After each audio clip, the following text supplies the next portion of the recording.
Thanks, Michael. Thanks for that. I'm going to give the manager's report today, and as a part of my report, there's actually going to be 2 other presentations, and that'll highlight some of the activities, where some of the staff are involved, what some of the staff are doing in the project. But I'd like at this point to actually thank the staff. We've had quite a challenging year. We've lost a few team members along the way, but we've kicked all the goals that we expected to kick as a company, and we're pretty proud of what we've achieved. So I think to the staff, I'd actually like to thank you guys for supporting us getting in there. We've had to fill in for some of those who've left our group, but we've got there in the end, and I'm pretty proud of the achievements that we've been able to achieve as a team this year. So, as Michael touched on, we launched Target 85 in 2014. We had a review in 2018, and we're doing another review this year. Our aim was to get to 85 tonne a hectare, and that wasn't an easy feat. If we have a look historically, over about 67 years, we've only got there, when we set the program up, 11 times. In 64 years, and we've had a few years since. We've hit it twice since we set up the program, and then we've had some other issues. If we had to set the program up again, we probably wouldn't just look at the tonnes, we'd look at tonne sugar per hectare, because there's some years where our CCS is right up there, but our tonnes are not quite at 85, but we're close. So there's some years where this year, challenging year, big wet, so we aren't going to get anywhere near that target, but we've aligned our programs to try to get long term to that 85 tonne a hectare as a region. So, have we hit the target? These are some of our achievements to date. We've actually had a significant increase in the adoption of clean seed, and I'm going to go through that in some of my slides. Availability of different range of varieties for commercial production, so our seed plots provide a whole heap of different varieties that growers have requested or want or are looking at. We've increased this year our area planted. We've done this the last 2 years. So last year we were at 25 hectares. We've pushed that to 35 hectares this year. So we've got another 10 hectares in the ground of clean seed. One of our projects Michael touched on, we worked with the Union of New South Wales for a while, and we developed the EAM work, looking at variable soil amendments, and that's now pretty much for some of our growers part of their business. They've got their maps and they go and do variable rate lime and gypsum to manage those sodic soils. We've got an increased adoption of cover crops in the region, a reduction in the impact of feral pigs, rats and grubs over the long-term averages that we've had. We've identified pachymetra root rot and nematodes as significant limiting factors to cane yield and variety management strategies to overcome that. And we've made some changes to the harvesting system, working with Phil Patani's team over the years and looking at trying to recover more cane and sugar. So these are some of the benefits, and there are other ones that are going to come along. So, achievements for the year, what I'd like to do is I'm actually going to go to a video, and we're going to do a bit of achievements on the core activities.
So I'd actually like to thank the staff, as I said, that put a lot of effort into making the achievements we have.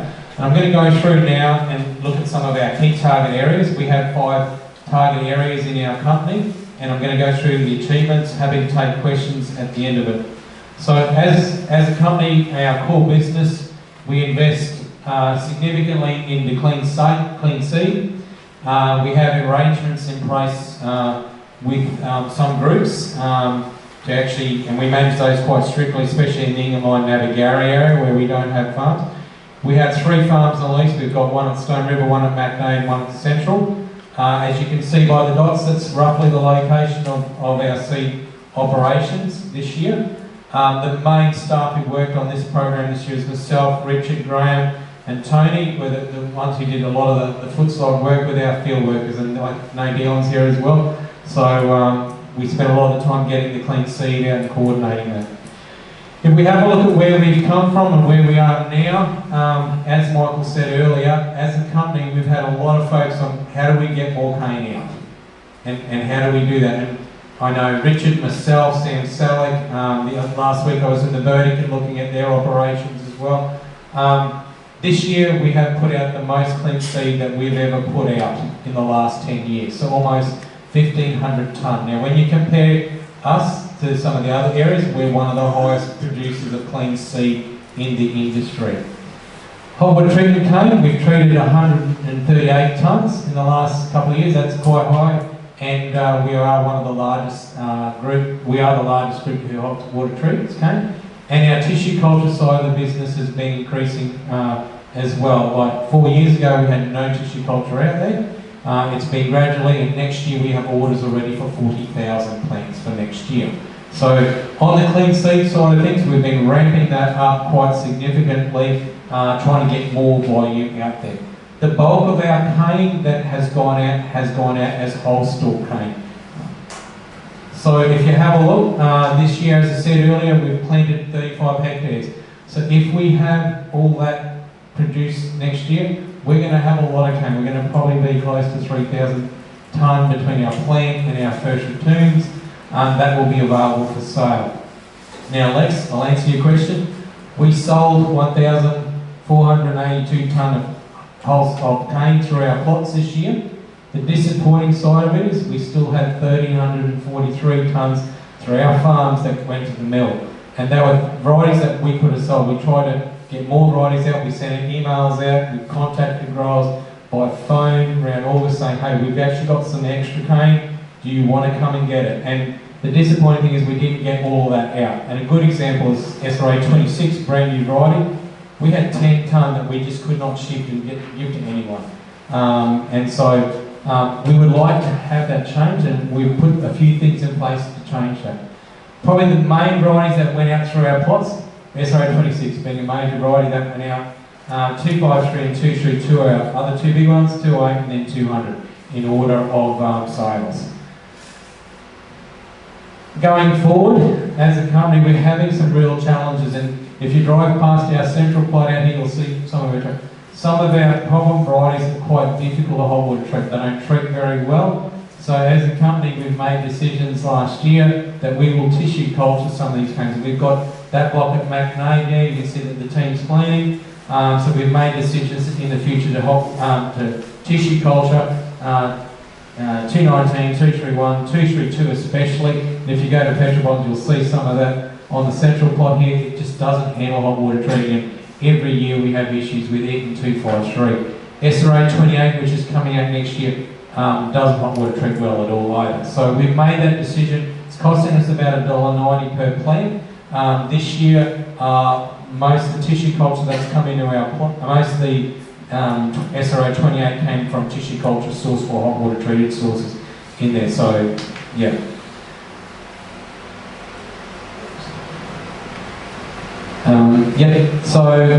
As a company, we set a goal. We wanted to have 2,000 tonne of cane available this year for sale. Well, we had that and more. We just didn't sell it all. Okay? Our aim is, and we moved to it, that's why we've increased the area of our plots. We're at 35 hectares. Our aim is we want to have 3,000 tonne of cane available next year for sale. So we believe as a company we've done a lot of work both looking at working with the Australian research but also international researchers. As a company, we actually did a review in 2019 and got all the best brains around the world who work on RSD, and basically they said flood your industry with clean cane. That's how you're going to get your gains and how you're going to manage RSD best. So over the last 9 years, we've invested over $325,000 into clean seed provision. So we've bought a billet harvester, we've got a blower now, we've got plant cutters, we've bought second-hand other equipment. So that there is all going into the seed business. We've spent, in the last 12 to 14 months, we've done an upgrade and we've had an issue with the crane out at Victoria Mill and our hot water treatment tanks. So we had to replace the beam, and that cost us $40,000 just to replace the main beam there because it didn't meet safety specifications. So we did that just before we had to start hot water treating. That's when they could come and do it. But we got through it and they did a good job. They had it completed in a week for us. Last year, myself and some of the team members, and Ben is here as well, and some of the others, we went up north, and I've got to thank some of our larger growers. We actually worked with those, but we brought a whole heap of cane back. We didn't have enough of SRA 26 and 28 to do a major release this year. So we went up north of Cairns. The Mulgrave Prod Board had a big plot up there where they'd been multiplying. They gave us access to 10 tonne of SRA 26, and we sourced 28 tonne, 1 tonne of SRA 28 from SRA Marina Station. That effort has paid off really well this year. We've had a lot of cane that we've been able to supply of SRA 26, and it's built up our stocks for a major distribution next year of SRA 28. As Michael said, we spent a lot of time in the company trying to work out, okay, how do we get more clean cane out? How do we get improved adoption? In 2019, the company challenged its staff, so we had some internal process where we looked at, okay, how do we get different things out? And we looked at novel or innovative approaches. And what we did is we purchased a tractor with a whole stalk cutter and a blower. We purchased a billet harvester. We mechanised all our plots where possible, so we've got contractors now this year working in all our plots with whole stalkers where we can. We source the additional material where we can, like we pulled it out of Moringa and Mulgrave Prod Board and other areas where we can. We went to a pre-ordering system, so I think what we did this year is we asked growers, can you tell us what you want for next year? And we've planted that in the plots this year. So we went to a pre-ordering system, we continue to do our extension activities on the radio, electronic and meter, etc. We've also been working with a few groups, and we've now got 4 groups that we're working with. We're trying to get growers together to work together as groups, and some of those are larger groups, but we can't. The larger ones, what we're asking is if around 100,000 tonne, if you can pull groups together, groups of growers, and we've now got 4 groups that are looking at working together going forward. We did one as a pilot this year, and we've now got 3 that have come out and said, hey, we actually think we can work together. So we're trying to support those groups now to help them develop their own clean seed nurseries and work together, share resources, share equipment, etc. We held a plant tissue culture workshop earlier this year to actually get growers who'd never grown tissue culture before and shown that they could use trickle irrigation and other practices. And myself and Sam Salick and Graham have actually supported some of those growers who've never grown tissue culture with different herbicide options, nutrition options, etc. The other thing is we looked at how do we automate and try to get some efficiencies in our plots. So we actually did some work this year, and that's a photo of the billet plant. We've tried different billet bins. Long term, we'll probably go to doing some billets in some of our major varieties. Our minor varieties will probably still have to stick plant to get the mileage out, but some of our major ones and the problematic ones we'll try to multiply up using billets. We implemented the QCPR testing program, and we'd actually been working on that. The team had been using it and trying it for 3 years in our own plots before we released it. It wasn't perfect. We had a few teething problems as we went along. We're going to review those activities, and we've had some good numbers, and I'll talk about those now. So, as Michael said, when we introduced it, it was costing us around about $2 for the sample analysis from SRA. We've worked out, probably this doesn't include the staff salaries, but just the field workers, about another $2.50 a sample, and our consumables. And when I say consumables, we have to put an express bag to go to Brisbane on a courier. We actually lost 2 bags Australia Post lost them, and I was actually in Brisbane when the second one was lost, chasing it around Brisbane trying to find where our samples got to. So there is a cost there of sending samples away. We also provided the microscope option, which we've been running for a number of years. At this stage, our company decided this year to absorb that cost and see how it would go and how it would be implemented. So these are the figures. Last year under the microscope, which is PCM, we put 1,771 samples through the microscope. So growers contacted us and said, I want to get these tested. That's what we did. We ran the 2 systems this year, and with QCPR we tested 1,577, and we also did under the microscope 1,707. So we've almost doubled the amount of samples that we've processed for growers this year through both methods. So that's been a positive. So every year, as Mike said, we have our annual review. We actually just finished cutting seed cane out of our plots last week. So our last growers got seed last week. We started the second week of May, and we've just finished last week. We're going to have our annual review process before Christmas, and we're going to look at our seed cane distribution systems and also our RSD testing service and how we can make improvements and how we can move forward from here. On the variety development side and variety improvement phase, we've assisted SRA, their plant breeding efforts in the district. We invest ourselves $40,000 into their RVT program or our strip trial variety program.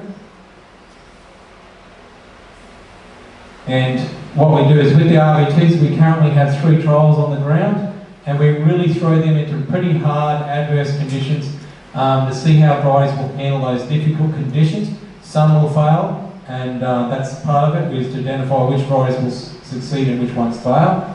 We support the SRA program, especially their integration program at McNay, through the provision of land down there and glass houses at that facility. So the integration program is where the wild genetic material that SRA are bringing into their breeding programs is maintained, and they do their work, and we support them down there with that. We've also multiplied these varieties up. So QN08 2274, the industry meeting, decided to put on hold and look at further smut impact on that one. QA07 2978, the industry has decided to release that pending its leaf score rating. It's only got 1 leaf score rating. We're waiting for the second one, which is due any time. If it is good, and the first rating was actually quite very good, that will possibly be released next year. SRA 6, the industry decided to release it, so we've been multiplying it up, and it's going to come out next year. SRA 21 is currently in fats, looks promising for Sodic and Salon country. It's being multiplied up in our plots as well. We've multiplied SRA 28 up for distribution, so it will go out next year. And SRA 31, we're in a building phase, and it will come out not next year, the year after. So we multiply these at our Stone River and Central Farm near here, and all the cane that goes into both of those farms is hot water treated, all from tissue culture source. The industry meeting on varieties decided to hold back QN08 2274, and they asked us to put in 4 or 5 plots around the district to see the impact of smut. It has a slightly higher smut rating. It came through our RVT program and did exceptionally well in that Yaruga sodic soil country down there. So what we've done is we've put it in a number of plots around there to look at impact, and we had a few criteria that we wanted to look at. The Marmarala plot was previously a HCPSL plot and had a really high infection of smut in the SRA3 that was stripped there, so that's actually where we've sat it on a section where there's a high spore load. The Wilmar site is right next to SRA3, so it's actually had been previously planted on that. It's on a sodic soil which is going to stress out the borer, and if we get smut, we're going to see it there. At Zardas, we've got on a clay loam there. At Matthew Pappins, it's on a really heavy clay, and the Jason block is SRA3. So the SRA3 will be blowing spores hopefully over the top of it, and we'll see if this variety can handle it. We put on some soda clays right up the top of stone. We put in Lanacost as well to see if we'll handle the wet and the dry stresses in there. And we've done 2 lake plants in Candia and at Burnside on some pretty hard country in Candia and on some clays at Burnside to see if we can stress it out as a lake plant as well. So under our key target area number 2, which is agronomic and industry services, our achievements this year is our feral pig program. This is the 11th year the program's been operating. We're taking on average between 700 and 1,200 pigs annually through that program. We've been working with the group at Lanacost. The Lanacost group we call them the Lanacost Action Group. That group's actually decided to strike their own levy to have an additional person on the ground to assist them. And there's around about 2,500 hectares where we've got a person working with those growers under the main program. That program is now operating. Ourselves, Hinchinbrook Shire Council and Herbert River Cane Growers, we've also met with Senator MacDonald and Townsville and the APVMA to discuss 1080 and the continued use of it in tropical fruit baits. And that's been pretty much ongoing. There was a APVMA release last week. However, we'll possibly be looking at a variation on that, but at this stage we've been able to hold 1080 and it's been under pressure to take it away from tropical fruit baits and also put it in the bait stations. Our research and work between us and council that we've done over the years shows that it doesn't work that way. Tropical fruit baits are the most effective way to manage feral pigs with 1080 in them in this landscape. Our base station program, the company had a major review last year looking at our operations, and this is where we've done some changes. We outsourced this, we went through a tender process, 3 companies put in for it. Risto and Valor were successful, and they now currently do the maintenance program. They work with me and Richard when there's a problem, and we do the troubleshooting with them, and we're doing some enhancements of the system now as well, but we'll keep you posted as we go there. On our fee-for-service side of things, we have a drone and rods our drone pilot. We use this commercially now to capture data, and a number of our growers are actually now contracting us to go on farm to identify weeds or rats or pigs and stuff like that. So they actually pay for that service to go on farm, and then they'll make a decision. So that gets charged out at a commercial rate. I think Michael covered it before. Our EM mapping, and that's the unit working in the field. We've done over 3,500 hectares in the past 3 years, and we're really developing variable prescription maps for farmers, especially on that sodic and saline country that we have. And it's been surprising, some of the country that we didn't expect to be sodically found is. So that's been quite a good program. We've got some growers who now have mapped their whole farms and looking at full farm management practices with variable rate lime and gypsum and other amendments. As a group, we provide a service for packing nematodes, and as I said, we identified that a few years ago that they were a major issue. This is a fee-for-service program. So growers can bring samples in. We've done 71 packing samples to date. Most of those samples will become in between Christmas, so we're going to have a lot more between now and Christmas they'll come. And we've done 4 nematode ones to date, and they've been sent to the SRA lab.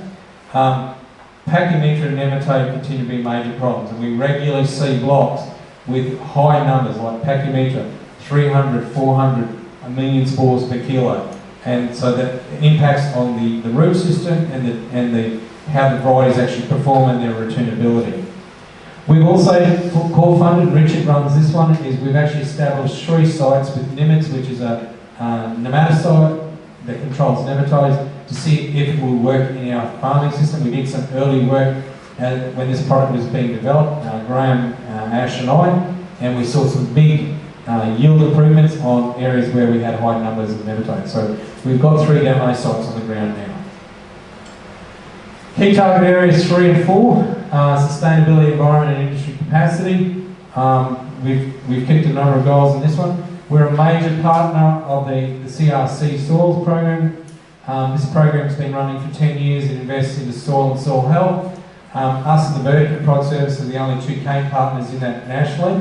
We've got a number of projects that they're doing. These projects are quite good because they bring researchers here and they do things. And we give them challenges. So Rob and I and some of the other staff, they'll say, what does your industry need? Probably a good example is like imidacloprid. Microplastics are an issue. We actually threw a challenge and said, can you find something that's organic that you can insert imidacloprid so that we can still use it for grass? So they've been working on that. It's in the early stages. They've been doing some work looking at compaction and drought resilience, looking at different techniques, technologies, etc. Some of these are very early in their piece, but that program, researchers come in and out and access farms, and we help them just point them in the right direction to do their work. That's all externally funded. Project Catalyst is a long-term project that we've had in our group, and we have Megan and Bethany both working on this project. It's supporting grower-driven trials and also nutrient management plans and wider adoption of Project Catalyst. Project Catalyst is now in year 11, so a lot of the innovation that it's been doing over the last 10 years is now part of this program, is actually getting that on the ground and getting adopted by other growers. Cultivate Farms, different project for us. We were approached by Sam Marwood from Cultivate Farms, and Ali's funded on that. This is really to look at generational change, and our role in this project is not to sell farms, buy farms, do anything of that. Our role is strictly to support those growers who engage in this program through technical or agronomic advice, especially young growers. So if there's a young grower coming in, we will help work with them with nutrient management plans, pest management plans, etc. That's our specific role in that project. We've had a project, and this has been an interesting one, between the three regional councils. Three regional councils have got a waste problem, and Townsville was actually the initial one that contacted the Bird and Prod Services and us, and we then established a land care project. We got a project up, so it's three regional council: Burdekin, Townsville City, and Hinchinbrook, and the two prod boards, ourselves and Burdekin. And we've been looking at, can we use green waste streams in the cane system. Richard does the trials on this one, and there's a girl in the Burdekin Prod Services who does it there. We're actually in discussion with council now where this is going to go. Townsville's probably not going to be an option. It's too far to transport lightweight green material. However, locally, in your local areas, Burdekin or Hinchinbrook, there's some opportunities, and we've seen some benefits in the trials, and we'll put those trial data at another day. We've had a project with SRA, the Soil Health Project. Now that project was cancelled in June this year due to funding. However, we're currently working with Phil, and I don't know if Phil's here somewhere. Phil and I, yep, there he is, are looking at a rescoping of what tools and what other things we can do in that. We're still harvesting those trials. Richard is responsible for those. These sites were originally set up so that we could actually assess different tools. So we wanted 2 different primary practices so that we could overlay different tools so that we could come back in and say, okay, on this soil, this is a constraint for productivity. Or on this soil, you have a nematode, sedicity, or other issue. So developing tools for growers and extension staff could use on the ground to actually diagnose what drives productivity. We've assisted CSIRO. CSIRO basically pointed in, they wanted a few paddocks in the area. They've had a project in the area looking at root systems and the impact of root systems. So we provided them some of our field staff for a week to give them a hand to jackhammer some roots out of the ground, and that project's now concluded, and they're getting all their data together.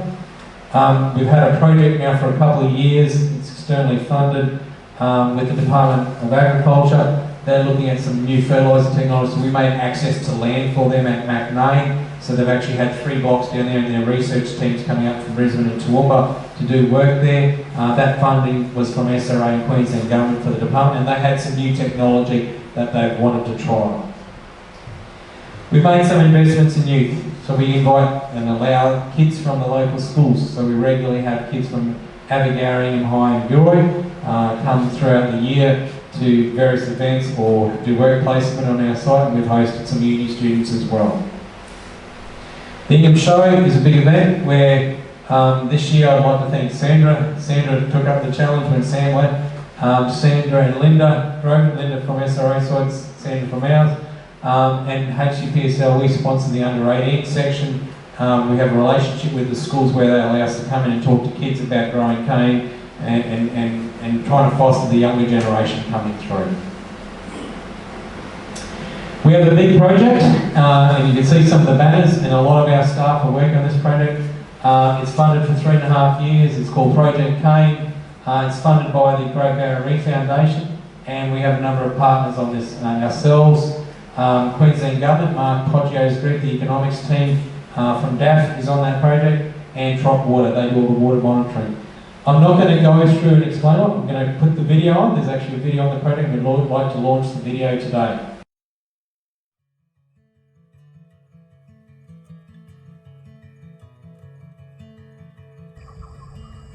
It's really important to have the whole system. So we need to have a look at the soil health, look at the crop's health, look at what nutrients, what pesticides we may have to use to grow that crop. So as a farmer, I'm really passionate about agriculture. I enjoy working in agriculture and have for a long, long time. It comes down to that balance. How do they remain profitable and ensure that the environmental outcomes are there? The guys at HCPSL have one phone call away to come out and explain stuff or come out and do soil samples.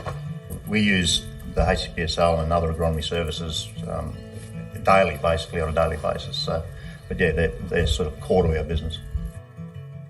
Coming from a farming background, I've had to do it myself, and I've had to really think about, okay, what's the farming system? How do I drive my costs down? Because we have very small margins, and we need to make sure that we're efficient in every component of it. So every bit of fertiliser, for example, if we put it into the ground or onto our crop, it has to give us the maximum benefit out of it. And we don't want to lose it off farm. So we want to be able to utilise all the inputs that we have efficiently and effectively. My name's Adam Royal. I'm the project coordinator for Project Cane.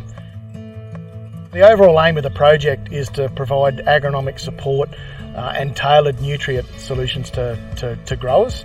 We break it down into a number of different what we call tools. One of those tools is a nutrient plan, which we call our cane plan. We work with growers on farm, taking soil tests, looking at what their soil constraints are, and trying to help them improve their productivity as well as their profitability.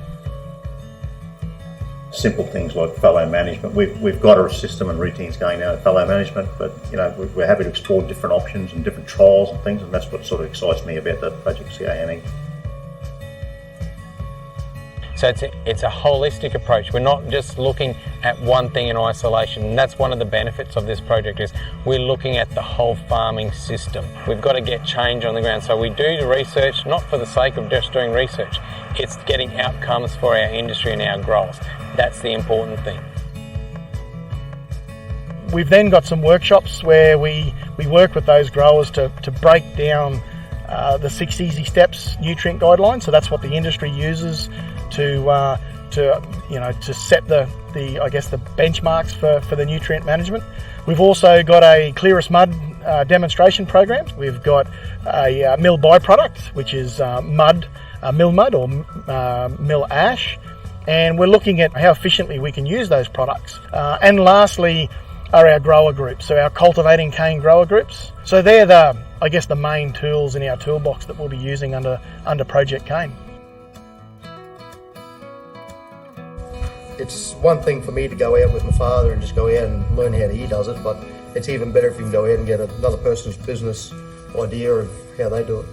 If you're going to progress in any business, you've got to have those network bases where you can fall onto different sources and gather information out of it. Greg's been in cane farming. There's a couple of generations there, and Todd, his young fella, is moving into cane, and that quite often can be a challenge too for the industry, is helping that next generation of grower to make those decisions that they need to make for what they really effectively is a long-term prospect for them.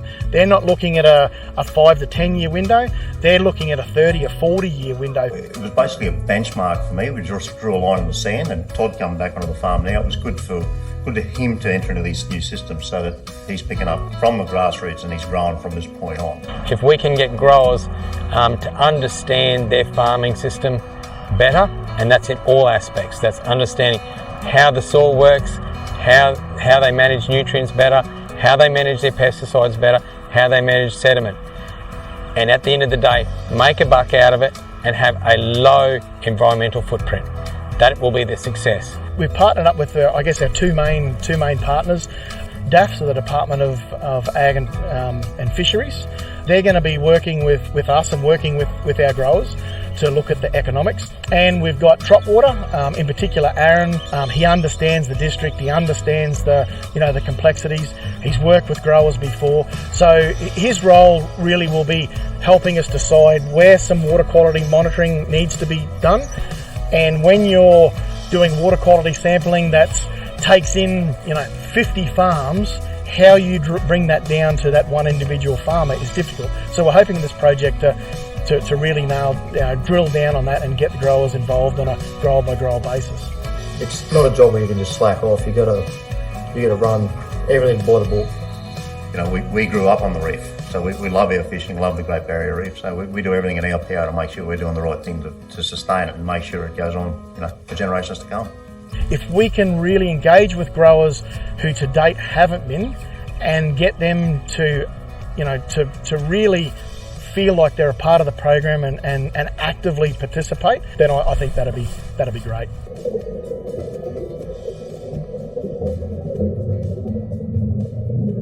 So Project Cane and Project Catalyst are our two big projects that our group are running.